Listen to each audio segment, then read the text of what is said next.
When Pastor Marianne were talking about this Sunday, we were planning what was going to happen, and she was filling me in on where we were. She says that she preaches the lectionary and that she's in the middle of a sermon series using 1 Corinthians. And I thought, yeah, all of that. Go. Yes, we're going to do it.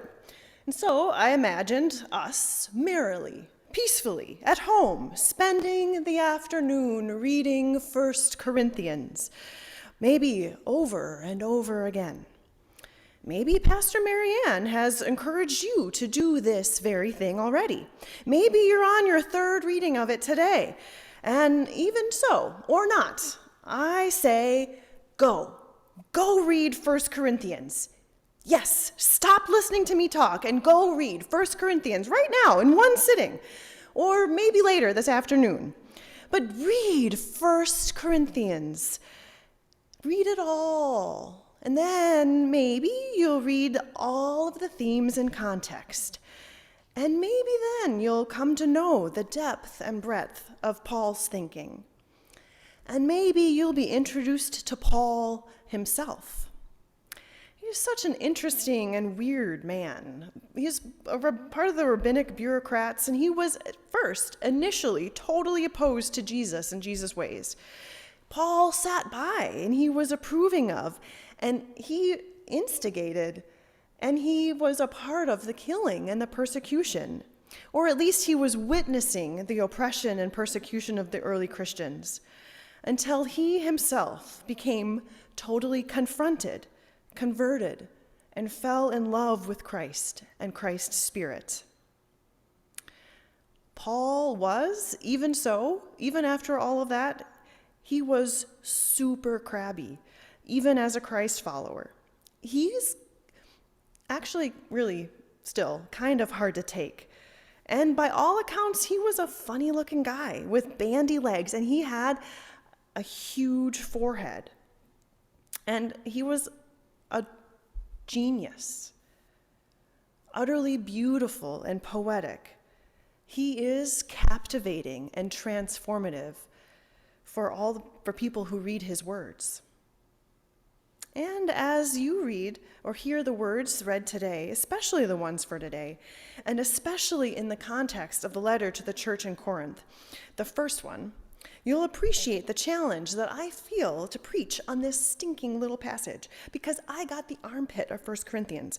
It's not the one body, many body parts, or the spiritual gifts, or not the resurrection part. It's not even the women shouldn't talk in church part. It's the freaking transition from one great idea to the next great idea. It's neither the arm nor the fingers, but the in-between, the elbow, to clean up my language. This is church, after all. We don't talk about armpits in church. Anyway, I digress. Needless to say, I found myself a little cranky about having to preach on this passage today. And here we are. I'm preaching on this passage today. And I'm sure it's weird for you too. Because it's weird for me.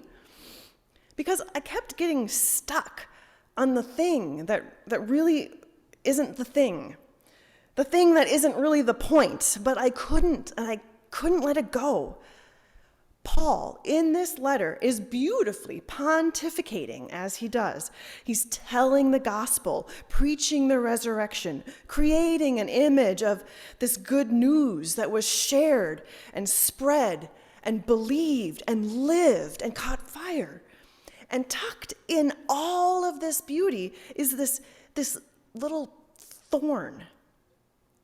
It's so sharp that it hurts me, even after all these years. Paul says, Jesus appeared to Cephas and to the disciples. He wrote to more than 500 sisters and brothers, Paul goes on. And then he appeared to James, and then to all the apostles. And last of all, he appears to me. Ekotromati. That's what he says. For I am the least of all the apostles. And it's cool, I think, placing yourself last. It's cool, recognizing that you are the least of these. But Paul, he pokes himself in a way that isn't cool, that isn't funny. It makes me sad. makes me so sad that I want to reach out and I want to grab Paul and I want to sit next to him and ask him, "Oh, Paul, who taught you this? Who taught you to talk to yourself like this?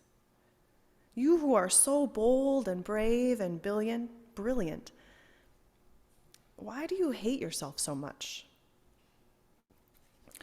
We translate ekotramati. We translate it gently, suggesting that Paul was saying he was untimely born out of time. Paul's gist is there, but the thorn is not. Reading other translations, we find ekotramati in varying degrees of energy. Born at the wrong time, says the Common English Bible. Abnormal birth, says the NIV, the New International Version. And one commentator suggests monstrously born. That hurts. It's not a pretty word. Paul's crankiness and criticism is there, and as it does, it can't help but turn back on himself. Self-hatred and ridicule, you can't hide it. Like, don't put it in a letter, man. But he couldn't help himself. Paul's self-loathing is so real and vibrant, he gives it a proper name. Ekotramati, the abortion. That's what he calls himself.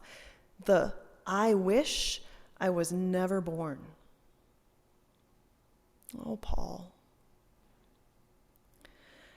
I feel so badly for the guy. He's so struck by the vehemence with which he speaks about himself, the honesty with which he presents himself, and I get stuck on the phrase because ekotramati is so pungent and hurtful and so reminiscent of the reality that I've experienced as a pastor and as a chaplain.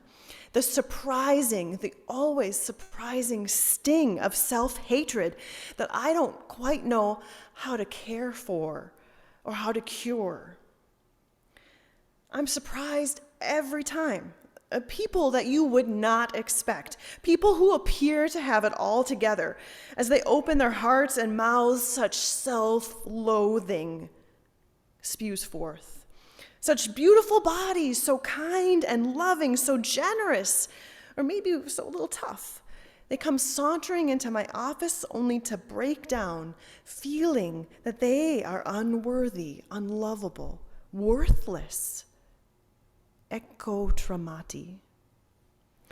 And the more and more I see it in other people, the more I begin to recognize it in myself. The way I talk to myself, I would never say the things I say to myself to anybody else. But you don't know. You don't know all the terrible things I've done, all the opportunities that I've had and I didn't take when I've done nothing, or worse, when I've said the thing that I should not have said. Done the thing that I shouldn't have done. If you knew all of the terrible things that I've done, you would think I was monstrous too.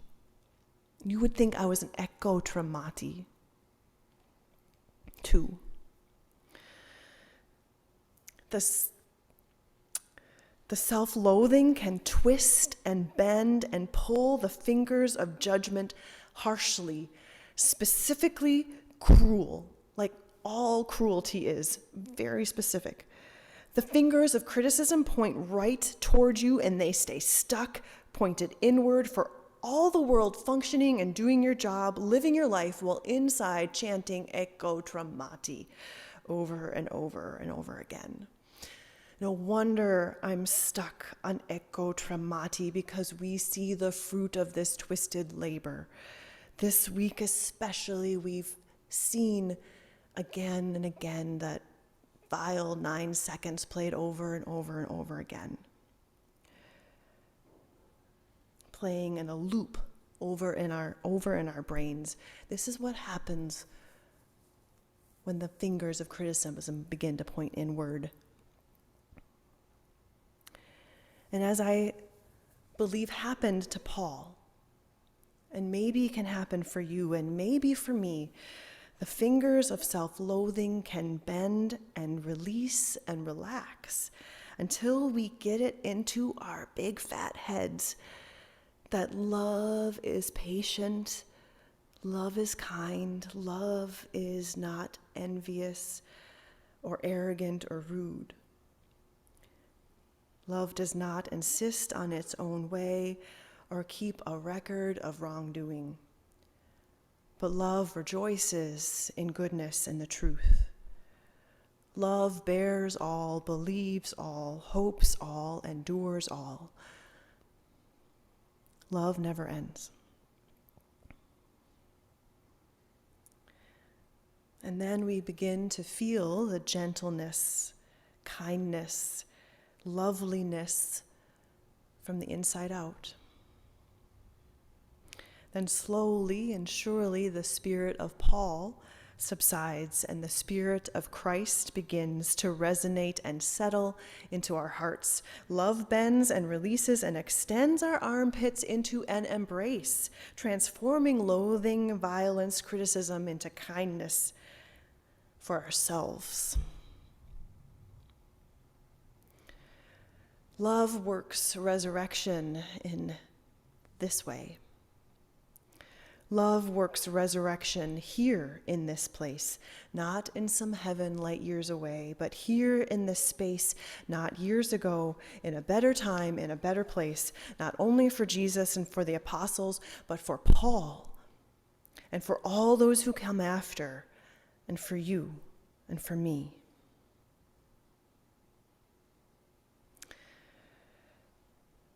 Yeah.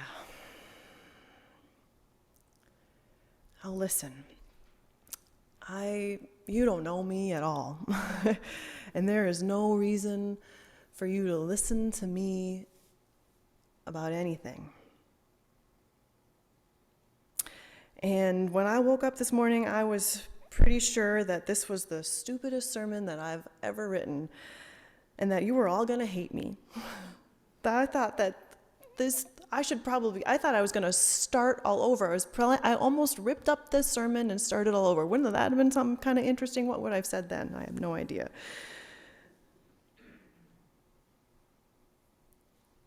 But I came. And I said those words. And maybe they're dumb. And maybe they're the dumbest words ever spoken. And maybe you've heard me say these words. And I'm going to talk to you then, all the other people who think these words are dumb. You just go read 1 Corinthians for a while, but I'm going to talk to you. Talking to you, those who hate yourselves a little bit. Maybe you've done some bad things.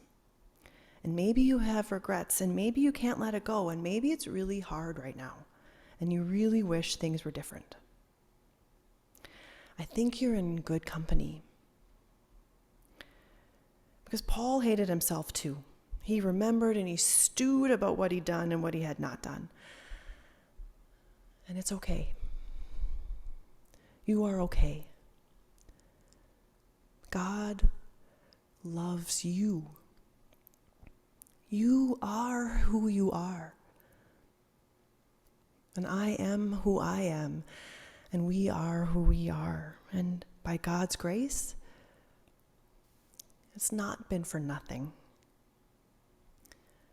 So maybe now might be a good time to remember and reconsider.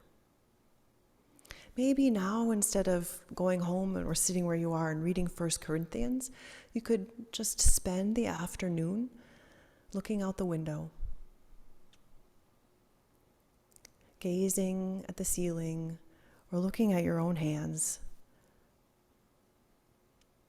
Maybe now might be a good time to feel the presence of love in your heart. Maybe now might be a good time to listen to your own heart and to consider what love might be saying to you and to how you hear yourself, what you say, and wonder who taught you.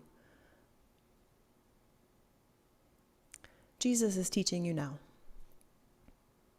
removing the thorns, offering love. May it be so.